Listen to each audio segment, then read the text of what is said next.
The Human Cycle by Sri Aurobindo. Chapter 7. The Ideal Law of Social Development.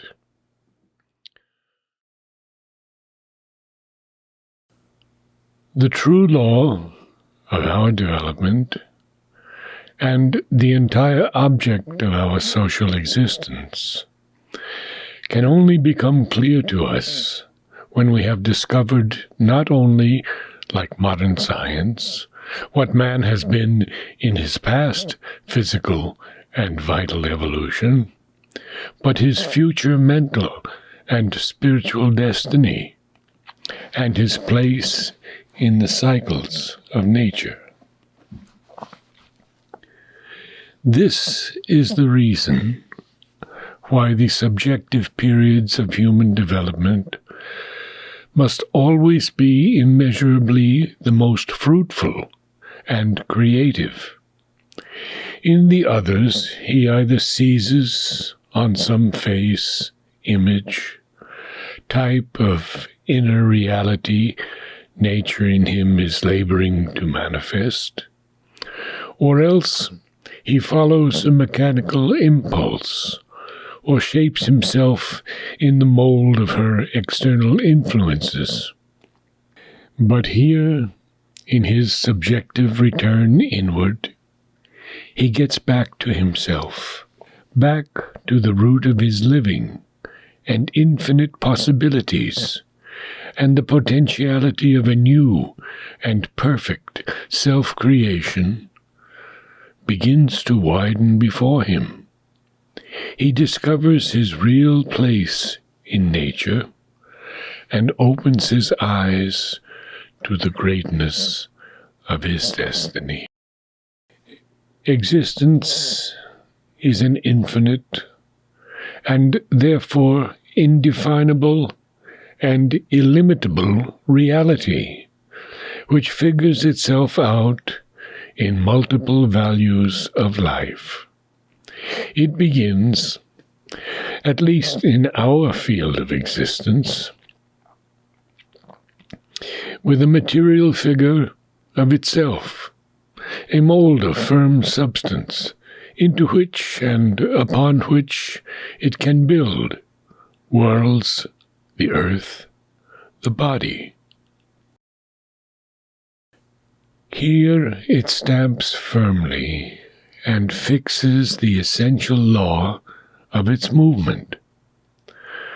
That law is that all things are one in their being and origin, one in their general law of existence, one in their interdependence and the universal pattern of their relations, but each realizes this unity of purpose and being on its own lines, and has its own law of variation by which it enriches the universal existence.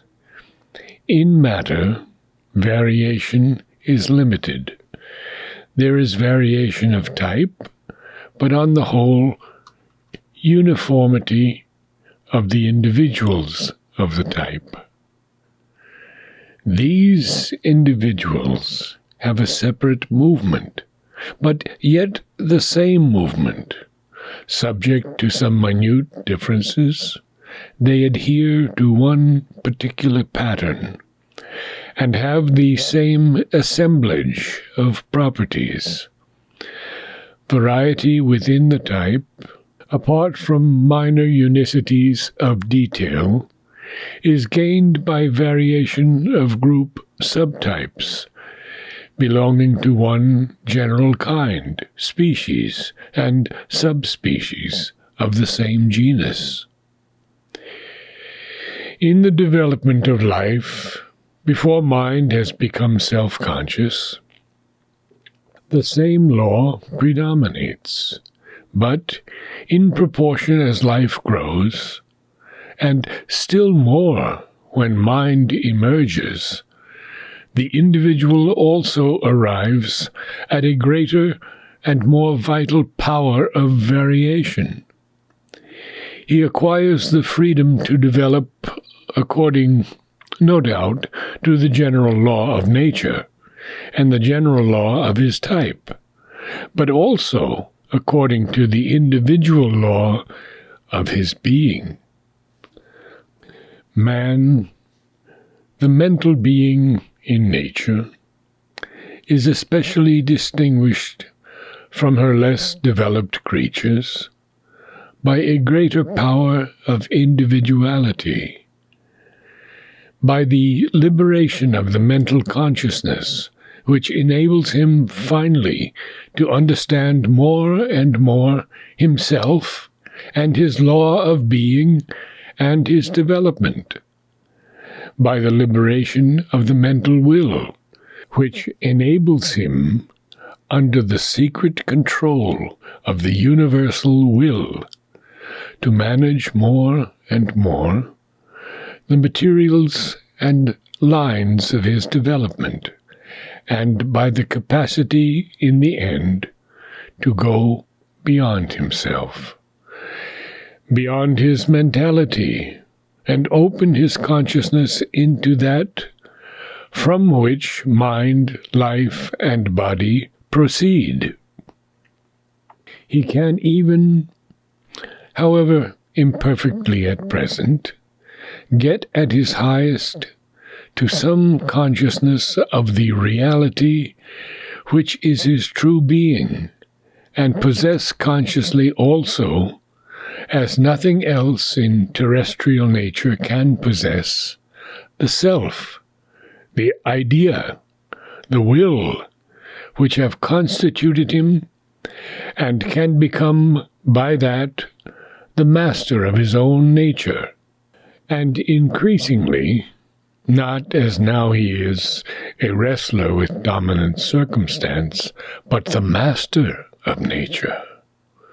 To do this, to arrive through mind and beyond mind at the self, the spirit, which expresses itself in all nature, and, becoming one with it in his being, his force, his consciousness, his will, his knowledge, to possess at once humanly and divinely, according to the law and nature of human existence, but of human existence fulfilled in God, and fulfilling God in the world.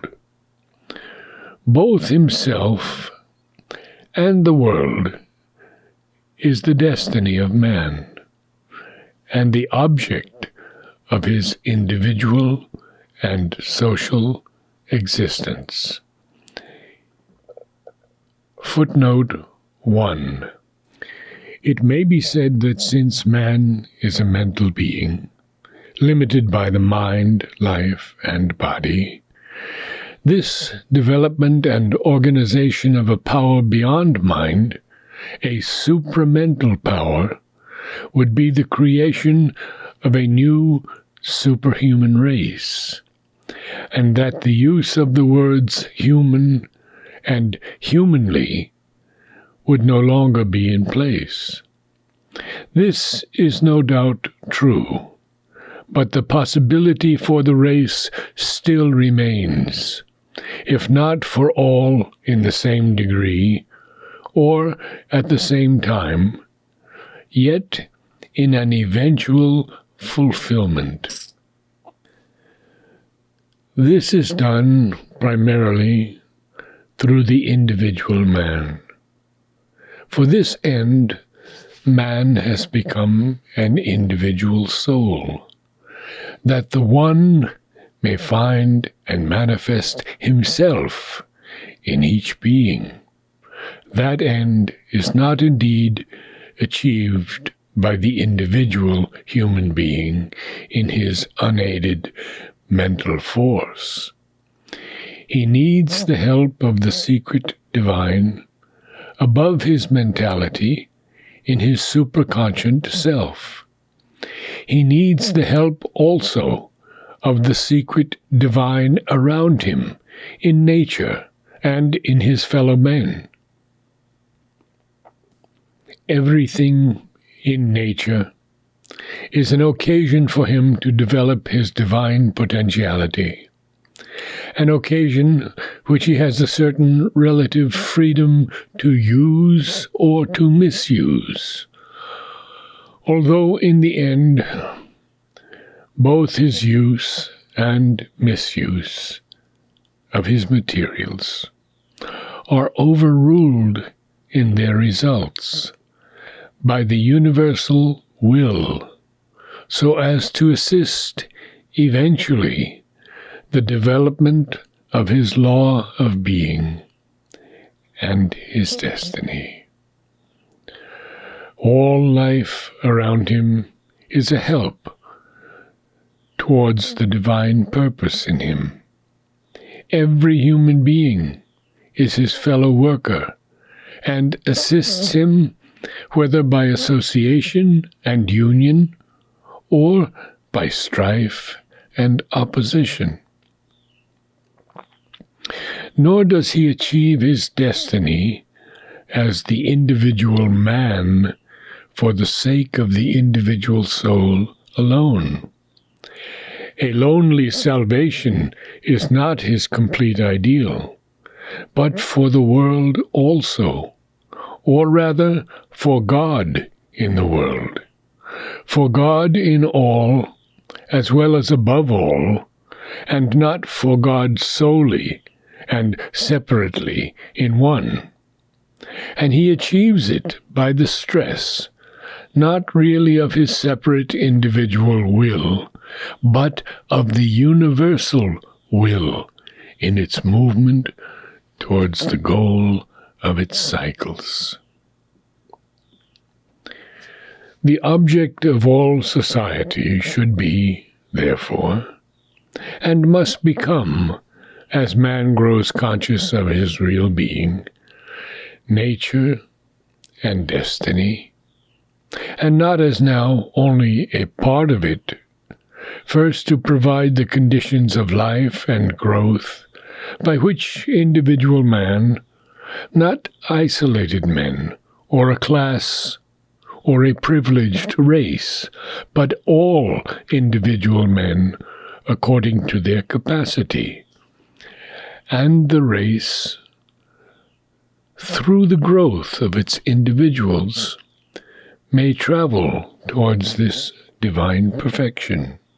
It must be, secondly, as mankind generally more and more grows near to some figure of the divine in life, and more men arrive at it. For the cycles are many, and each cycle has its own figure of the divine in man, to express in the general life of mankind the light, the power, the beauty, the harmony, the joy of the self that has been attained, and that pours itself out in a freer and nobler humanity. Freedom and harmony express the two necessary principles of variation and oneness.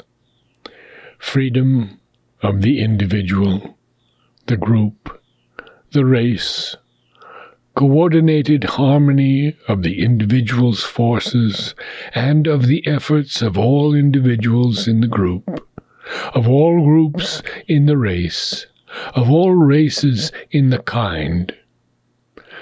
And these are the two conditions of healthy progression and successful arrival. To realize them and to combine them has been the obscure or half-enlightened effort of mankind throughout its history. A task difficult indeed, and too imperfectly seen, and too clumsily and mechanically pursued by the reason and desires to be satisfactorily achieved until man grows by self-knowledge and self-mastery to the possession of a spiritual and psychical unity with his fellow men. As we realize more and more the right conditions, we shall travel more luminously and spontaneously towards our goal. And as we draw nearer to a clear sight of our goal, we shall realize better and better the right conditions. The self in man, enlarging light and knowledge, and harmonizing will with light and knowledge, so as to fulfill in life what he has seen in his increasing vision and idea of the self.